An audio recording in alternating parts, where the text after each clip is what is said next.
আমরা আজকে একতাবদ্ধ আছি বাজান। কেউ কয় চরমনা, কেউ আটরশি, কেউ জামাত, কেউ চরমনা, এই কি কয়, কেউ আওয়ামী লীগ, কেউ বিএনপি, ঠিক কিনা বলেন? চরমনায় যদি বিপদে পড়ে আটরশিরা কয় সুবহানাল্লাহ, মাশাআল্লাহ। আটরশি যখন বিপদে পড়ে চরমনায় কয় ঠিক আছে। জামাত যখন বিপদে পড়ে বিএনপি কয় ঠিক আছে।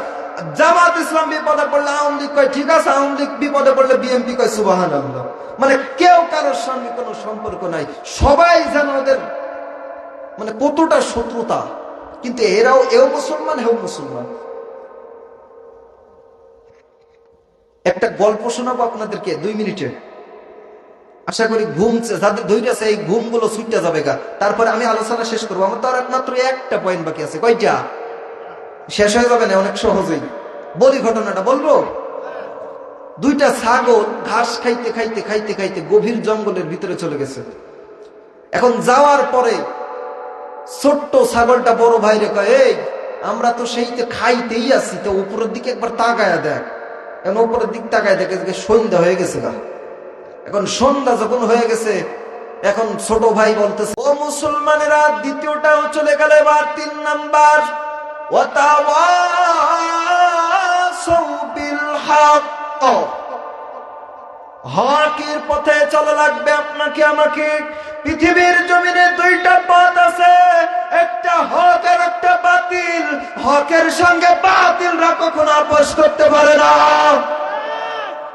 কথা বলেন ঠিক কিনা? এখন আপনি আমি হকের পথে আসি তো? এই যে মানুষগুলো আজকের এইখানে আসছি, আমরা হকের পথে নাকি বাতিলের পথে? আল্লাহ বলেন, ফারিকুম ফিল জান্নাতি ওয়া ফারিকুম ফিস সাঈর। ও গোলাম, আমি রব্বে কারীম 2টা পথ রাখছি, এই 2টা পথের পরে 3 নাম্বার কিন্তু কোনো পথ নাই। হয় বান্দা জান্নাতে যাবি, নাইলে জাহান্নামে যাবি। 3 নাম্বার কোনো পথের অপশন নাই। ও গোলাম, হয় জান্নাতি নাই জাহান্নামী। দুনিয়ার জমিনে ডিসাইড করবে মুসলমান। বাতিল আপনাকে বারবার সুমধুর কথা বলে ডাক দিবে, কিন্তু বাতিলের কোন মধুর কথা আমরা মুসলমান মেনে নিব? খবরদার, খবরদার। বাতিল অনেক সময় কিন্তু আপনার মিষ্টি ভাষী হয়ে যায়, কিন্তু সুযোগ পাইলে বাতিলরাই আমাদের ঘাড় মটকি আমাদের দম বন্ধ করে মেরে ফেলে দিবে। ও মুসলমানেরা, আপনাদেরকে বলতে চাচ্ছি, বর্তমান প্রেক্ষাপটে এমন একটা সময় বর্তমান, যেই সময় মুসলমানদের অক্ষর খুবই দরকার।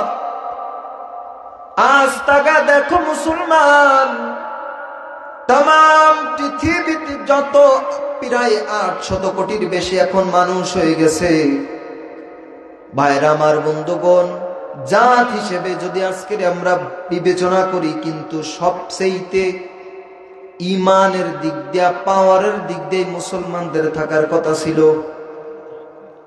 কারণ ইহুদি, খ্রিস্টান, নাসারা, বৌদ্ধ, বেঈমান, তারা যাকে মানে, যেভাবে মানে, আপনার আমার বিশ্বাসের চাইতে তাদের বিশ্বাসটা প্রখর কিন্তু কখনো হয় না। কারণ তারা জানে, হিন্দুদের জিগাইলে উপরওয়ালা নামে একজন আছে, কিন্তু এইটা কিডা, ওর ইবাদত করে। বলেন তো, ইসলামের ভিতরে না আইসা কোনো ব্যক্তি যদি সারাটা জীবন আল্লাহর দাসত্ব করে, ও লা ইলাহা ইল্লাল্লাহ মানে না, এমনি আল্লাহ আল্লাহ একজন আছে এইগুলো মানে, এ কি কোনোদিন জান্নাতে যাইতে পারবে? তাহলে ইসলামের ভিতরে আসার দরকার আছে না নাই? তাহলে আল্লাহ বলতে যে এক, এই বিশ্বাসটা আপনি আমি বেশি করি না, ওরা বেশি করে? আমরা বেশি করি। আর আল্লাহ সুবহানাহু ওয়া তাআলা বলছেন, ওয়ালা তাহিনু ওয়ালা তাহজানু ওয়া আনতুমুল আ'লাউনা ইন কুনতুম মুমিনিন। এ মুমিনেরা, তোমরা একতাবদ্ধ হয়ে যাও, তাহলে তোমাদেরকে বিজয় দিয়ে দিবেন কে? আল্লাহ। কিন্তু কেউ কয় চরমনা, কেউ আটরশি, কেউ জামাত, কেউ চরমনা, এই কি কয়, কেউ আওয়ামী লীগ, কেউ বিএনপি, ঠিক কিনা বলেন? চরমনায় যদি বিপদে পড়ে 18 কই সুবহানাল্লাহ, মাশাআল্লাহ। 18 যখন বিপদে পড়ে চরমনায় কই ঠিক আছে। জামাত যখন বিপদে পড়ে বিএনপি কয় ঠিক আছে। জামাত ইসলাম বিপদে পড়লে আওয়ামী লীগ কয় ঠিক আছে। আওয়ামী লীগ বিপদে পড়লে বিএনপি কয় সুবহানাল্লাহ। মানে কেউ কারোর সঙ্গে কোনো সম্পর্ক নাই, সবাই যেন ওদের মানে কতটা শত্রুতা। কিন্তু এও মুসলমান, হেও মুসলমান। একটা গল্প শোনাবো আপনাদেরকে 2 মিনিটে। আশা করি ঘুমছে যাদের ধৈর্য আছে এই ঘুমগুলো ছুটে যাবে গা। তারপরে আমি আলোচনা শেষ করবো। আমার তো আর মাত্র একটা পয়েন্ট বাকি আছে। কয়টা? শেষ হয়ে যাবে না অনেক সহজেই। বলি ঘটনাটা বলবো। 2টা ছাগল ঘাস খাইতে খাইতে খাইতে খাইতে গভীর জঙ্গলের ভিতরে চলে গেছে। এখন যাওয়ার পরে ছোট্ট ছাগলটা বড় ভাইরে কয়, এই আমরা তো সেইতে খাইতেই আছি, তো উপরের দিকে একবার তাকায়া দেখ। এখন উপরের দিক তাকায় দেখে সন্ধ্যা হয়ে গেছে গা। এখন সন্ধ্যা যখন হয়ে গেছে, এখন ছোট ভাই বলতেছে, এই বড় ভাই বাড়ি যাবি না? কই এখন যদি যাই মামাগোর সামনে যদি পড়ি বিসমিল্লাহ ছাড়াই আমাদের খতম করে ফেলবো। মানে কেডা? মামা কিডা? শিয়াল, বাঘ, এদের সামনে যদি ছাগল পড়ে তো বিসমিল্লাহ কবে? তার আগেই তো শেষ। এখন বলতেছে ঠিক আছে, এখন তো আর বাড়ি যাওয়া যাবে না। এখন আমরা এই জঙ্গলের ভিতরে কোন একটা গর্তের ভিতরে রাতটা কাটায় সকলে বাড়ি যাবো গা। ঠিক আছে। গর্ত খুঁজতে খুঁজতে খুঁজতে একটা গর্ত পাইছে। এখন গর্তের ভিতরে ঢুইকা ডাকে, যেই গর্তের ভিতরে ঢুকছে এইটাই বাঘের গর্ত। এটা কার গর্ত? এইটা মামার গর্ত। এখন ঢুইকা বলতেছে, এই ছোট ভাই এটা কি করলাম রে? ভাই কি করছোস? বা আমরা তো সেই বাঘের গর্ত ঢুইকা পড়ছি। বলে চুপ কর, এখন যদি উঠতে যাই মরবো, আর এনে থাকলেও মরবো। তো এনে থাইকা ভালো মুখে মরি। একটা বুদ্ধি তো খাটানো লাগতো, কি করা যায়? বলতেছে শোন, যখন বাঘ আইবে আমি এই বুঝলা দিছি, এই বলবি, দেখবি ও লেজা সিরা দৌড় মারবো। ঠিক আছে। কিছুক্ষণ পরে বাঘ রাত্র হয়ে গেছে গা। রাত বাঘ বাড়িতে মানে ওনার যে বাসা, ওই বাসায় ঢুকতেছে।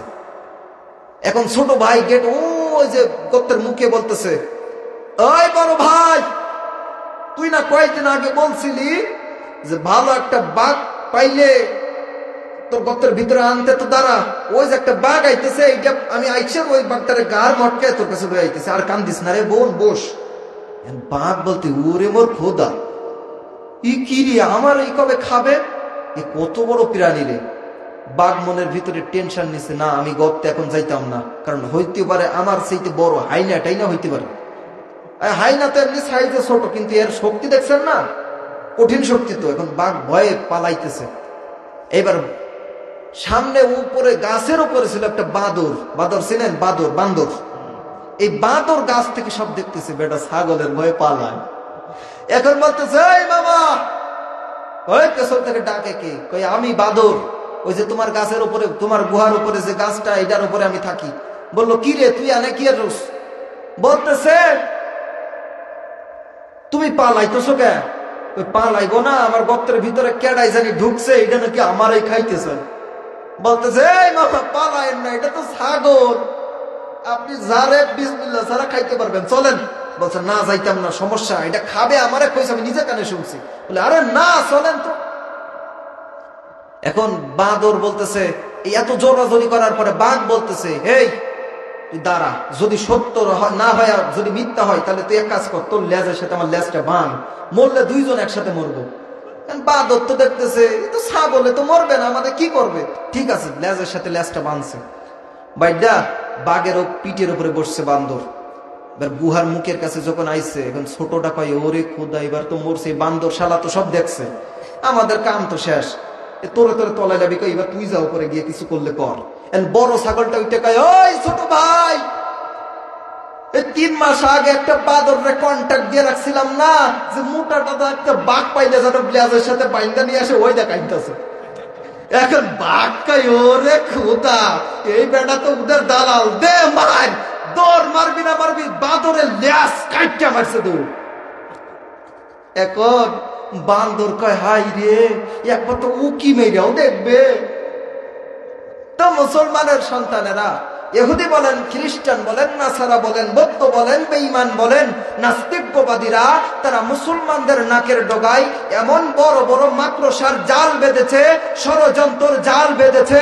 মুসলমানেরা আজকে আমরা ওই গুহার দূর থেকে দেখতেছি, তাদের ষড়যন্ত্র দূর থেকে দেখতেছি। তা না করে যদি আজকে মুসলমানেরা একতাবদ্ধ হয়ে তাদের সামনে রুখে যেতাম, তাদের সমস্ত ষড়যন্ত্রের জাল নিমিষের ভিতরে শেষ করে দিত তিনি কে। কিন্তু আমরা তো আজকে হয়ে গেছি সেই রকম। ওরে আল্লাহ, এত বড় জাল আমাদের সামনে। না ভাই, আরে আল্লাহ বলতেছে মুসলমানরা এক হয়ে যাও, মুমিনরা এক হয়ে যাও, তোমাদের বিজয় আমি দিব।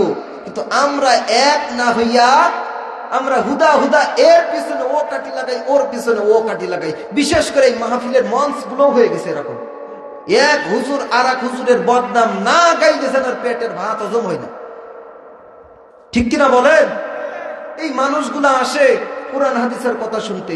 এই মানুষগুলাকে আপনি একজন বক্তার কণ্ঠ মানে একজন বক্তার বিরোধিতা করিয়া ওরে কাফের বানান, এরে নাস্তিক, ও ইহুদির দালাল, ইডা সিডা বলিয়া এই মানুষগুলাকে কেন বিভেদের ভিতরে আলেমরা ফেলে দেন বলেন তো? এগুলো হক্কানি কোনো ওলামায়ে কেরাম ফেলে না, এগুলো ফেলে কিছু কিছু টাকা দেওয়ালা, কিছু কিছু চাকরিদার বক্তা, যারা এই ওয়াজের ময়দান তারে বিজনেস বানিয়েছে, অনেক ভাইরাল হইতে পারবে, ভালো ভালো দাওয়াত পাবে। ঠিক কিনা বলেন? ঠিক কিনা বলেন? আলোচনা কিন্তু আমার শেষ হয়ে গেছে। শেষ হয়ে গেছে না? আচ্ছা, ও মুসলমানের সন্তানেরা,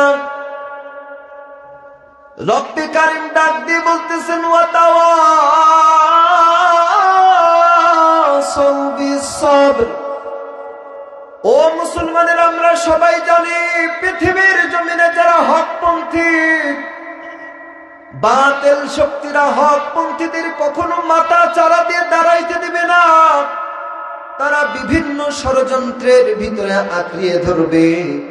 কিন্তু আমার মালিক বলতেছেন, ওয়া মাকারু ওয়া মাকারাল্লাহ ওয়াল্লাহু খায়রুল মাকিরিন।